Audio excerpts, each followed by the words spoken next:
майдони умумии хуҷагии ҷангали ноҳияи фархор 27600 гектарро ташкил дода, зиёда 6000 гектари он пурра ҷангалзор мебошад. Кормандони соҳа дар асоси нақшаи чорабинии агентии хуҷагии ҷангали ҷумҳурӣ соласол масоҳати боғ ва ҷангалзорро дар ҳудуди муассиса зиёд менамоянд. Аз ҷумла дар давоми чанд соли охир дар парваришгоҳи сиёҳкӯҳ, мавзеи ваҳдат ва кокул дар майдони беш аз 800 гектар боғи писта, бодом ва ҷангалҳои нав бунёд намуданд. Дар заминҳои соло бекорхобидаи мавзеи дашти кокул баъди шудгору тоза кардани канали асосӣ ва насби иншооти обрасонӣ бо усули обёрии қатрагӣ дар масоҳати зиёда 300 гектар боғҳо бунёд карда шудааст. Дар ду мавзеи парваришгоҳи сиёҳкӯҳ бошад бо мақсади барқарорсозӣ, муҳофизат ва истифодаи оқилонаи ҷангал барои мутобиқсозӣ ба тағйирёбии иқлим дар баробари барқарорсозии ҷангал ҳамзамон дар ин давра бо ҷалби сокинони деҳот дар майдони беш аз 400 гектар пистабоғҳо бунёд гардидааст. тарзи омода кардани ниҳол, шиноридан ва парвариши онро кормандони хуҷагии ҷангали ноҳия дар асоси тавсияи мутахассисони соҳа ба роҳ монда, дар ин замина сабзиши минбаъдаи бештари ниҳолҳои бодому писта таъмин карда шуд.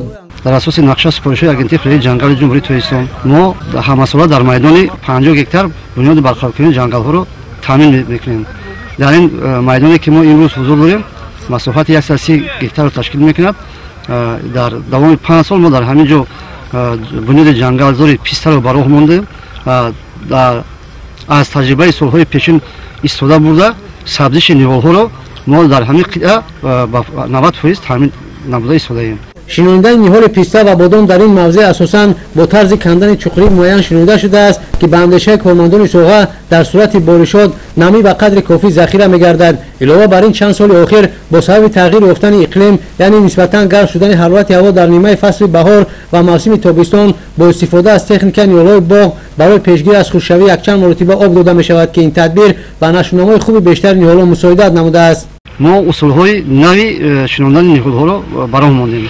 мо аз сараввал заминро бо экскаватор чуқурӣ то 1 метр канда, баъд боз чуқур канда ниҳолҳое ки дар хатача парвариш намудем, ҳамин ниҳолҳоро оварда дар ҳамин ҷо шинонда, дар вақти шинондан ҳатман боз об рехта, баъд аз пасмондаҳои шолӣ дар ин ҷо мо ҳамчун муншаронӣ карда намии заминро таъмин намудем.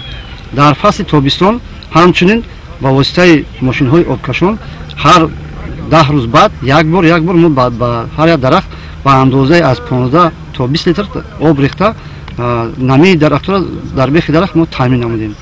аз ҳамин ҳисоб сабзиши ниҳолҳои мо биҳоят хубанд.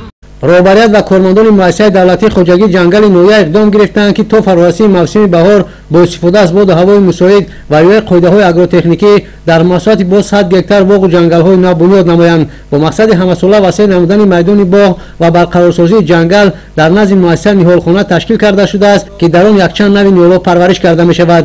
мо дар масоҳати 1 гектар дар назди хуҷагӣ ниҳолхонаи хурд дорем ки дар ниҳолхонаи хурд мо ҳамасола мо 46 000 ниҳолҳои гуногуни сояафкан, ҷангали, мевадиҳандаро парвариш карда барои таъмини худмон ва барои фурӯш парвариш менамоем.